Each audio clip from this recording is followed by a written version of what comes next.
कि youth RJD जो आह्वान किया है कि विधानसभा का घेराव करेंगे अपनी मांगों को लेकर के, वो कल एकदम हम करेंगे निश्चित रूप पे, और सरकार को हम घुटने के बल पे लाएंगे। ये तो, और ये जो बात कर रहे हैं कि परिवारवाद, बीजेपी और जेडीयू से ज़्यादा कोई परिवार है? गिनवाऊं क्या मैं इनके भाई भतीजे दिल्ली से लेकर के आप बिहार तक ले लीजिए, तो ये तो इनसे ज़्यादा बढ़िया तो परिवारवाद कोई निभाता ही नहीं है। राष्ट्रीय जनता दल है वो गरीब, गुरबा और हर धर्म, हर जाति, हर समुदाय के लोगों की पार्टी है, और यही कारण है कि इस विधानसभा में राष्ट्रीय जनता दल है नंबर 1 की पार्टी रही है, और ये दूसरी और तीसरी तबके पे चली जाने वाली पार्टी है। और राजद के द्वारा एक पोस्टर लगाया गया, उसके बाद से बीजेपी की प्रतिक्रिया सामने आई है। बीजेपी कह रही है कि राजद जो है वो कौरवों की सेना है, और जिस तरह से बात कर ले तो राजद का बीजेपी का यह भी कहना है कि जो राजद है वो परिवारवाद और बेटेवाद की पार्टी है। हमारे साथ राजद के प्रवक्ता है बात करने के लिए, सारिका पासवान जी। हम उनसे जानते हैं कि कैसे देखते हैं इस बयान को।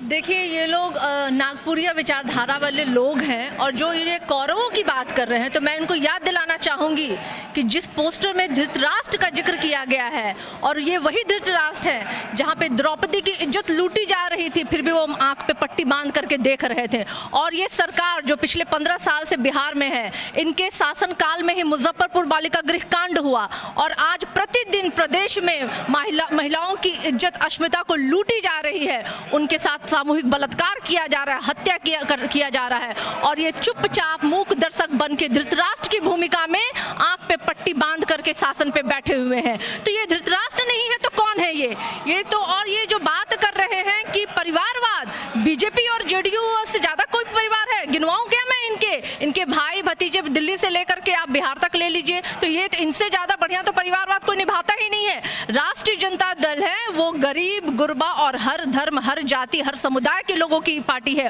और यही कारण है कि इस विधानसभा में राष्ट्रीय जनता दल है नंबर 1 की पार्टी रही है, और ये दूसरी और तीसरी तबके पे चली जाने वाली पार्टी है। और जेडीयू तो 3rd ग्रेड की पार्टी है, वो तो अपना जनाधार ही खो चुकी है। तो ये सब क्या बोलेंगे? इनके पास तो शब्द नहीं होने चाहिए बोलने के लिए। ये अब इनके पास कुछ नहीं बचा है, बिहार की तरक्की के बारे में बात नहीं करना है इनको, तो उल जलूल के ये बयानबाजी कर रहे हैं। असल में ये जन विरोधी सरकार है, ये महिला विरोधी सरकार है।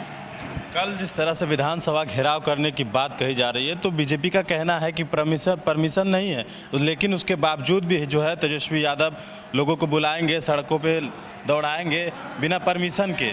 इसका मतलब उनका कहना ये है कि कानून पे उनको भरोसा नहीं है। पहले तो इनको मैं बता दूं कि भारत की आज़ादी जो है ना आंदोलन के बल पे हुई है, चाहे वो स्वराज आंदोलन हो, चाहे वो क्विट इंडिया मूवमेंट हो, चाहे वो कई तरह के मूवमेंट जो है वो उसी के बल पे आज हम स्वतंत्र हुए हैं। क्या उस टाइम में हमें अंग्रेजों ने दिया था परमिशन कि आप जाके कीजिए इस तरह के आंदोलन? नहीं दिया था। तो क्या आप अंग्रेजी हुकूमत हैं? आप तानाशाह हैं? आज आज़ाद भारत में संविधान ने हमें अधिकार दिया है कि हम प्रोटेस्ट कर सकते हैं, और उसी अधिकार के तहत हम लगातार प्रोटेस्ट कर रहे हैं, और हम अपने प्रदेश के युवकों की आवाज़, जो बेरोजगार मांग रहे हैं रोजगार, जिस 10 लाख नौकरियों के बदले में इन्होंने 19 लाख नौकरियों का वादा किया था, और महिलाओं की सुरक्षा की बात हो, चाहे संविधान कर्मियों की बात हो, ये तमाम ऐसे मुद्दे हैं जिसको लेकर के यूथ आरजेडी का कल विधानसभा घेराव का है आह्वान, और वो निश्चित रूप में हम करेंगे, और इस सरकार को घुटने के बल पे लाएंगे हम।